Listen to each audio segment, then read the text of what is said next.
ধন্যবাদ মাননীয় স্পিকার, আমাকে সুযোগ করে দেওয়ার জন্য। আমি সময়ের বাধ্যবাধকতার কারণে এই বিষয়টি মহান এই সংসদে উত্থাপন করতে যাচ্ছি। জুলাই গণঅভ্যুত্থানের প্রেক্ষাপটে গঠিত এই সংসদ স্বাভাবিকভাবে তার নির্বাচনী প্রক্রিয়া আসেনি। এটি একটি প্রেসিডেন্সিয়াল অর্ডারের মাধ্যমে এসেছে। এই অর্ডারটি জারি করা হয়েছে 13 নভেম্বর 2025। এই অর্ডার অনুযায়ী এখানে 15টা নির্দেশিকা আছে। এর মধ্যে 3 থেকে 15 এই বিষয়গুলো হচ্ছে জুলাই সনদ এবং গণভোটের সাথে সম্পর্কিত। 10 নম্বর, এই অর্ডারের 10 নম্বর বিষয়টা উল্লেখ করা হয়েছে পরিষদের অধিবেশন আহ্বান, কোরাম, ভোটদান ইত্যাদি সংসদ নির্বাচনের ফল ঘোষিত হওয়ার 30 পঞ্জিকা দিবসের মধ্যে যে পদ্ধতিতে জাতীয় সংসদের প্রথম অধিবেশন আহ্বান করা হইবে, অনুরূপ পদ্ধতিতে পরিষদের প্রথম অধিবেশন আহ্বান করা হইবে। আমার বিষয়টা এখানেই কনসার্নের। আজকে 30তম পঞ্জিকা দিবস, কিন্তু এর মধ্যে এই অধিবেশন আহ্বান করা হয়নি। এই অধিবেশন কিভাবে আহ্বান করা হবে সেই ব্যাপারে সংবিধানের 72 অনুচ্ছেদে নির্দেশিকা রয়েছে। সরকারি বিজ্ঞপ্তি দ্বারা রাষ্ট্রপতি সংসদ আহ্বান স্থগিত ও ভঙ্গ করিবেন এবং সংসদ আহ্বানকালে রাষ্ট্রপতি প্রথম বৈঠকের সময় ও স্থান নির্ধারণ করিবেন। তবে আরও শর্ত থাকে যে এই দফার অধীন তাহার দায়িত্ব পালনে রাষ্ট্রপতি প্রধানমন্ত্রী কর্তৃক লিখিতভাবে প্রদত্ত পরামর্শ অনুযায়ী কার্য করিবেন। উদয় সম্পন্ন করার কথা ছিল। এখন আমরা ধরে নিচ্ছি নিশ্চয়ই মাননীয় প্রধানমন্ত্রীর লিখিত পরামর্শের কারণেই রাষ্ট্রপতি এই সভা আহ্বান করেছেন। এবং এখানে বাকি যে অর্ডারগুলো আছে সেই জায়গায় পরিষ্কার বলা হয়েছে যে পদ্ধতিতে সংসদের প্রথম অধিবেশন আহ্বান করা হবে ঠিক একই পদ্ধতিতে সংবিধান সংস্কার পরিষদেরও সভা আহ্বান করা হবে। 2টা বুথে যারা নির্বাচিত হবেন তাদের ব্যাপারে এখানে আমি আগেই উল্লেখ করেছি। 3 থেকে 15 পর্যন্ত বিস্তারিত তাদের দায়িত্ব এবং অধিকার সম্পর্কে কথা বলা হয়েছে। 3 নম্বরে বলা হয়েছে জুলাই জাতীয় সনদে অন্তর্ভুক্ত সংবিধান সংস্কার বিষয়ে গণভোট। জনগণের সার্বভৌম ক্ষমতা প্রয়োগের উদ্দেশ্যে এই আদেশ এবং জুলাই জাতীয় সনদের সংবিধান সংস্কার সম্পর্কিত অংশ গণভোটে উপস্থাপন করা হবে। 4 নম্বরে বলা হয়েছে গণভোটে নিম্নরূপ প্রশ্ন উপস্থাপন করা হবে। যে 4টা প্রশ্ন ব্যালটের মধ্যে ছিল সেটা আর আমি উল্লেখ করতে যাচ্ছি না।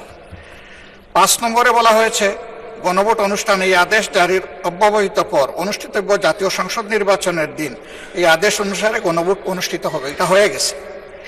এবং গণভোটে যারা ভোট প্রয়োগ করেছেন তাদের মধ্যে প্রায় 70% মানুষ হায়ের পক্ষে ভোট দিয়ে তারা সংস্কারের পক্ষে রায় দিয়েছেন। 6 নম্বরে গণভোট অনুষ্ঠানের জন্য আইন প্রণয়ন। গণভোট অনুষ্ঠানের লক্ষ্যে নির্বাচন কমিশন কর্তৃক প্রয়োজনীয় ব্যবস্থা গ্রহণের উদ্দেশ্যে যথোপযুক্ত আইন প্রণয়ন করা হবে। এটাও হয়ে গেছে।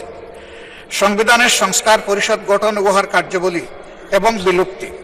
গণভোটে উপস্থাপিত প্রশ্নের উত্তরে প্রদত্ত সংখ্যাগরিষ্ঠ ভোট হ্রাস সূচক হইলে এই আদেশ জারির অব্যবহিত পর অনুষ্ঠিতব্য জাতীয় সংসদের সাধারণ নির্বাচনে নির্বাচিত প্রতিনিধিগণের সমন্বয়ে একটি সংবিধান সংস্কার পরিষদ গঠিত হইবে। মাননীয় স্পিকার, এটি হয়নি এবং এর সময়সীমা আজকে শেষ। যাহা সংবিধান সংস্কার বিষয়ে সকল ক্ষমতা প্রয়োগ করিতে পারিবে।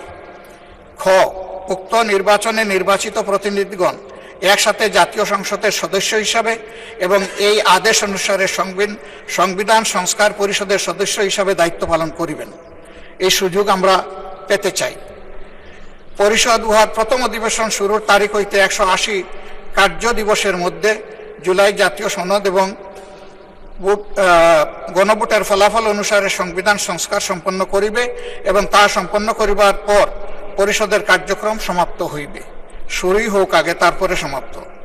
পরিষদের কর্মধারায় অংশগ্রহণের সময় নির্বাচিত প্রতিনিধিগণ পরিষদ সদস্য হিসাবে অভিহিত হইবেন। মানে দুইটা ক্যাপাসিটিতে আমরা এখানে নির্বাচিত হয়েছি, দুইটা বুথের মাধ্যমে, আলাদা আলাদা বুথ।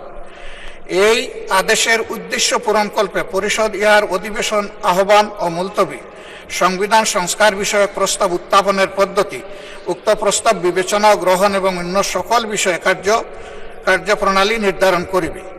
জাতীয় সংসদ সচিবালয় পরিষদকে সাচিবিক সহায়তা প্রদান করিবেন। শপথ এবং শপথ পাঠ পরিচালনা, নির্বাচিত প্রতিনিধিগণ সংসদ সদস্য হিসাবে শপথ গ্রহণের পর একই শপথ অনুষ্ঠানে এই আদেশের তফসিলে বর্ণিত এক অনুযায়ী পরিষদ সদস্য হিসাবে শপথ গ্রহণ করিবেন এবং অনুরূপ শপথ পত্রে স্বাক্ষর দান করিবেন। আমরা সকল বিরোধী দলীয় সদস্য ৭৭ জন আমরা এটা গ্রহণ করেছি এবং স্বাক্ষর প্রদান করেছি। 10-এ আমি আগেই উল্লেখ করেছি, সংসদ নির্বাচনের ফল ঘোষিত হওয়ার 30 পঞ্জিকা দিবসের মধ্যে যে পদ্ধতিতে জাতীয় সংসদের প্রথম অধিবেশন আহ্বান করা হইবে, অনুরূপ পদ্ধতিতে পরিষদের প্রথম অধিবেশন আহ্বান করা হইবে। ধন্যবাদ মাননীয় বিরোধী দল নেতা, আপনার কথা আমরা বুঝতে পেরেছি। জি, এখন আমি ট্রেজারি বেঞ্চ থেকে এই সম্পর্কে বক্তব্য আশা করছি। ধন্যবাদ মাননীয় স্বরাষ্ট্রমন্ত্রী। মাননীয় স্পিকার, আপনাকে ধন্যবাদ।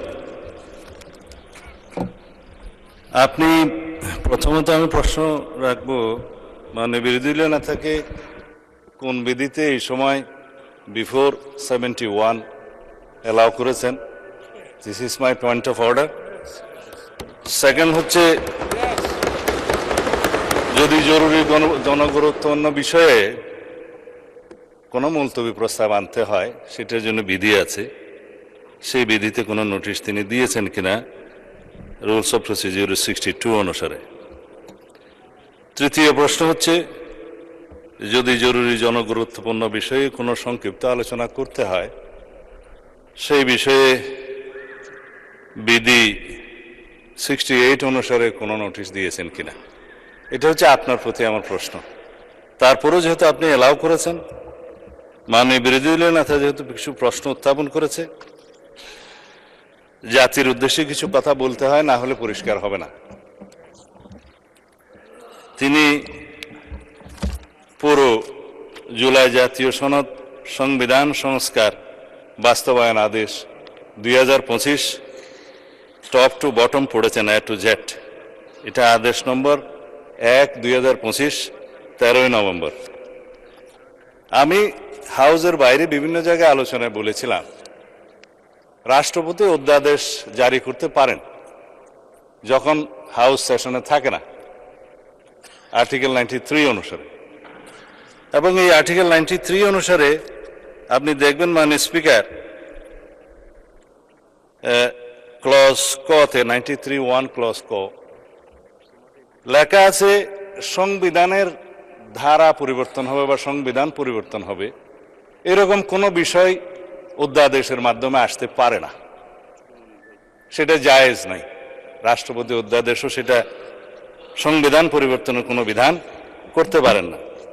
কিন্তু এই যে আদেশ, এই আদেশটা না অধ্যাদেশ না আইন, মাঝামাঝি কি জিনিস, সেজন্য আমি বলেছিলাম এটা হয়তো নিউট্রাল জেন্ডার হতে পারে। এনিওয়ে, এটা আমি অসংসদীয় বা আনপার্লামেন্টারি কোনো শব্দ এখানে ইউজ করতে চাই না, এটা বাইরের বক্তৃতা হলে বলা যেত। এই যে আরোপিত আদেশ যেটা তিনি পাঠ করলেন, এই আদেশের তিনি বললেন সেকশন 3-তে জুলাই জাতীয় সনদে অন্তর্ভুক্ত সংবিধান সংস্কার বিষয়ে গণভোট, এবং বলা হয়েছে সেকশন 10-এ পরিষদের অধিবেশন আহ্বান, কোরাম, ভোটদান ইত্যাদি। অর্থাৎ এটা সংবিধান সংস্কার পরিষদের সদস্য হিসেবে তারা অসাংবিধানিকভাবে শপথ নিয়েছেন বটে, সেই পরিষদের আহ্বানের জন্য তিনি রাষ্ট্রপতির আর্টিকেল 72 অনুসারে কনস্টিটিউশনের অধিবেশন আহ্বানের ঘোষণা চাচ্ছেন। এবং তিনি বলেছেন, যেহেতু দুইটি কাজ বাদে বাকিগুলো সব প্রাইম মিনিস্টার রিকমেন্ডেশনে প্রেসিডেন্ট করে থাকেন, এবং একইভাবে এই সংসদের আহ্বানও তিনি করেছেন প্রধানমন্ত্রীর পরামর্শ অনুযায়ী আর্টিকেল 72 অনুসারে। তো এইখানে প্রেসিডেন্টের ক্ষমতা যে প্রধানমন্ত্রী পরামর্শ দিয়েছেন তিনি জাতীয় সংসদের অধিবেশন আহ্বান করবেন আর্টিকেল 72 এবং স্থান এবং সময় নির্ধারণ করবেন, করেছেন। আর্টিকেল 73 অনুসারে তিনি ভাষণ দেওয়ার কথা ভাষণ দিয়েছেন। আমাদের বিরোধী দলীয় বন্ধুরা ভাষণ শুনতে চাননি, চলে গিয়েছেন, ভালো কথা। কিন্তু সেই ভাষণের উপর আলোচনার জন্য তিনি কালকে প্রস্তাব করেছেন 50 ঘন্টা বরাদ্দ করা হোক। এখন যদি রাষ্ট্রপতির ভাষণের উপর 50 ঘন্টা আলোচনা হয়, ভালো, সংখ্যা অনুপাতে সেই সময় বরাদ্দ করা হবে, আমরা অ্যাপ্রিসিয়েট করি। কিন্তু এই যে আর্টিকেল 72 অনুসারে সংবিধান সংস্কার পরিষদের যেখানে অস্তিত্ব না থাকায় প্রধানমন্ত্রীও সেটা পরামর্শ দিতে পারেন না রাষ্ট্রপতিকে, রাষ্ট্রপতিও সেই অধিবেশন আহ্বান করতে পারেন না, বিধায় সে করেননি। তা এখন যদি তাদের প্রশ্ন অনুসারে এই আদেশটা যদি বৈধ হয়, রাষ্ট্রপতি যে আদেশটা জারি করেছেন সেটা যদি সাংবিধানিক হয়, সেটা আমরা এখানে আলোচনা করতে পারি। ইদানিং একটা আলোচিত বিষয় হয়েছে, জুডিশিয়ারিতে সেটা আপিল হয়েছে, রিট হয়েছে, এই সংবিধান সংস্কার বাস্তবায়ন আদেশ এইটা এবং গণভোটের সার্টেন পোর্শন কেন আনকনস্টিটিউশনাল ডিক্লেয়ার করা হবে না, সেই মর্মে রুলও জারি করা হয়েছে শুনলাম। এখানে হয়তো জুডিশিয়ারির মতামত দিবে, বাট জুডিশিয়ারির মতামত এই সোভারেইন পার্লামেন্টের উপরে কখনো বাইন্ডিং না। কিন্তু এই সোভারেইন পার্লামেন্ট কখনো আবার এমন কোনো আইন প্রণয়ন করতে পারে না যেটা জুডিশিয়ারিতে যে চ্যালেঞ্জ হয়ে নাল অ্যান্ড ভয়েড হয়ে যাবে, আল্ট্রা ভায়ার্স টু দি কনস্টিটিউশন হয়ে যাবে। তো সুতরাং আমাদেরকে উভয় দিকে লক্ষ্য রেখে জাতির বৃহত্তর স্বার্থে আইনানুগভাবে এবং সাংবিধানিকভাবে যেতে হবে এই মহান জাতীয় সংসদে আমাদের সমস্ত কার্যক্রম। এখন যদি বলা হয় যে গণভোটের রায় বাস্তবায়নের জন্য সংবিধান সংস্কার পরিষদ গঠন করতে হবে, মানলাম আমরা নির্বাচিত হয়েছি সাংবিধানিক ভোটে। নির্বাচন কমিশনের দুইটাই এখতিয়ার, একটা হচ্ছে জাতীয় সংসদের নির্বাচন অনুষ্ঠান করা, আর একটা হচ্ছে রাষ্ট্রপতির নির্বাচন অনুষ্ঠান করা। এটা হচ্ছে কনস্টিটিউশনাল ম্যান্ডেট, যেটা নির্বাচন কমিশন পালন করতে বাধ্য।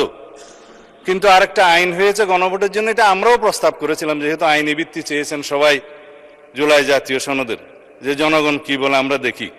সেখানে জুলাই জাতীয় সনদ যেভাবে স্বাক্ষরিত হয়েছে, রাজনৈতিক সমঝোতার দলিল হিসেবে ঐতিহাসিকভাবে যেটা স্বাক্ষরিত হয়েছে, তার উপর ভিত্তি করে জুলাই জাতীয় সনদের পক্ষে এদেশের জনগণ আছে কি নাই সেই প্রশ্নে গণভোট হতে পারে, এবং সেটা একদিনে হবে না, 2 দিনে হবে, সেই বাহাস অনেকদিন হয়েছে, অতঃপর একদিনে অনুষ্ঠিত হয়েছে। এবং সেই ব্যালটে গণভোটে হ্যাঁ এবং না লেখা ছিল, কিন্তু এই আদেশটা মাঝখানে জারি করে আরেকটা প্রশ্ন ওখানে ইন্ট্রোডিউস করে দেয়া হয়েছে যে এই প্রশ্নে গণভোট দেয়া হলো 4টা প্রশ্ন, যে প্রশ্নের মধ্যে একটা বিশাল প্রশ্ন জুলাই জাতীয় সনদের সমঝোতা হয়নি, এটা একটা জবরদস্তিমূলক আরোপিত আদেশ করে সেই আদেশের একটা প্রশ্ন গণভোটের মধ্যে দেয়া হলো, যেটা আমার পড়তে লাগছে 3.5 ঘন্টা। জনগণ সেটা পড়ে হ্যাঁ এবং না দিয়েছে কিনা আমি জানি না, তবে 4টা ভোট, 4টা প্রশ্ন, সেই প্রশ্নের মধ্যে একটা অ্যান্সার দিতে বলা হয়েছে, আইদার হ্যাঁ অথবা না বলুন। কিন্তু 4টা ভোটে তো 4টা প্রশ্ন থাকা উচিত ছিল যে আমরা কোন কোন প্রশ্নে হ্যাঁ বলবো, কোন কোন প্রশ্নে না বলবো, সেই অপশনও ছিল না। আমি সেই লম্বা বাহাসে যাচ্ছি না, তারপরেও গণভোটের রায় যদি বাস্তবায়ন করতে হয়, সেই গণভোট এই আইন অনুসারে, সেই রায় অনুসারে সংবিধানে আগে সংস্কার আসতে হবে, সংবিধানের সংশোধন আসতে হবে।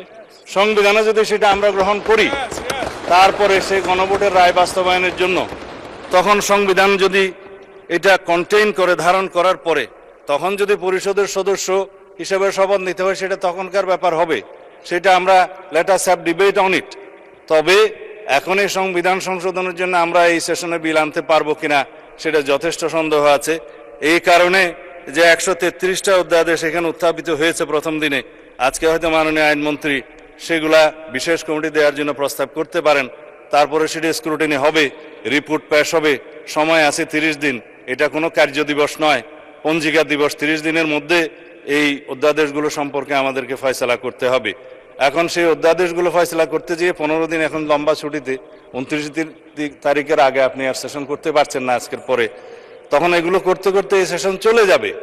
তারপরের সেশনে আপনার বাজেট অধিবেশন, বাজেট অধিবেশনের সময় যদি আপনারা অ্যালাউ করেন যে সংবিধান সংশোধনের বিষয়ে এই হাউস সিদ্ধান্ত নেয়, কার্য উপদেষ্টা কমিটিতে যদি সিদ্ধান্ত হয়, তখন বাজেটের এই সেশনের মধ্যেও সংবিধান সংশোধনের জন্য কমিটি করে তারা এই জুলাই জাতীয় সনদকে সেখানে ধারণ করে সংবিধান সংশোধনের জন্য বিল উত্থাপন করতে পারে, সেই বিলটা তারপর আলোচনা হবে, পাশ হবে, সেটা তখন সেই সেশনে করা যাবে কিনা আপনারা সিদ্ধান্ত নেবেন। আমি পজিটিভলি যাচ্ছি, আমি কোনো কিছু অস্বীকার করছি না। জনরায়কে সম্মান দিতে হবে, কিন্তু সেটা সাংবিধানিকভাবে দিতে হবে, আইনগতভাবে দিতে হবে। এখানে ইমোশনের কোনো জায়গা নেই। রাষ্ট্র ইমোশন দিয়ে চলে না, রাষ্ট্র চলে সংবিধান দিয়ে, আইন দিয়ে, কানুন দিয়ে। তা আমরা সেভাবে যাই। আমি বিরোধী দলে না থাকে যথেষ্ট সম্মানের সাথে এটা প্রস্তাব দিতে চাই যে আসুন আমরা কার্য উপদেষ্টা কমিটিতে সে বিষয়ে আলোচনা করি, কখন সংবিধান সংশোধনের জন্য আমরা বিল উত্থাপন করতে পারবো এবং জুলাই জাতীয় সনদকে আমরা অক্ষরে অক্ষরে পালন করতে আমরা প্রতিশ্রুতিবদ্ধ। আমরা জাতির কাছে অঙ্গীকার করেছি যে জুলাই জাতীয় সনদ ঐতিহাসিকভাবে যেভাবে স্বাক্ষরিত হয়েছে রাজনৈতিক সমঝোতার দলিল হিসেবে তার প্রতিটি শব্দকে আমরা সম্মান করি। কিন্তু জুলাই জাতীয় সনদের বাইরে আরোপিত কোনো আদেশ দিয়ে, কোনো অবৈধ আদেশ দিয়ে সেটা কোনো সংবিধান সংশোধন করা যায় কিনা সেটা একটা বিশাল আইনি প্রশ্ন, সাংবিধানিক প্রশ্ন। সেটাও আমরা ডিবেট করি, আলোচনা করি। আমরা কার্য উপদেষ্টা কমিটিতে আলোচনা করি এবং সংবিধান সংশোধনের জন্য আমরা বিল উত্থাপন করি। সেই বিল আমরা সমঝোতার ভিত্তিতে এই মহান হাউজে গ্রহণ করি। তারপরে এই সংবিধান অনুসারে রাষ্ট্র পরিচালিত হবে এবং ইনশাআল্লাহ আমরা সংবিধান মেনেই এই পর্যন্ত এসেছি এবং সংবিধান মেনে চলবো। সামনের দিনগুলোতে আমরা সাংবিধানিকভাবে এই রাষ্ট্রকে এগিয়ে নিয়ে যাব। ধন্যবাদ মাননীয় স্পিকার। মাননীয় বিরোধী দলের নেতা, আপনি অত্যন্ত জনগুরুত্বপূর্ণ একটি বিষয় উপস্থাপন করেছেন। এই ধরনের গুরুত্বপূর্ণ বিষয় অন দি স্পট সলিউশন দেওয়া যায় না, এটার জন্য আপনি নোটিশ দেবেন। আপনার নোটিশ পাওয়ার পর এ ব্যাপারে আমার সিদ্ধান্ত জানাবো। ধন্যবাদ।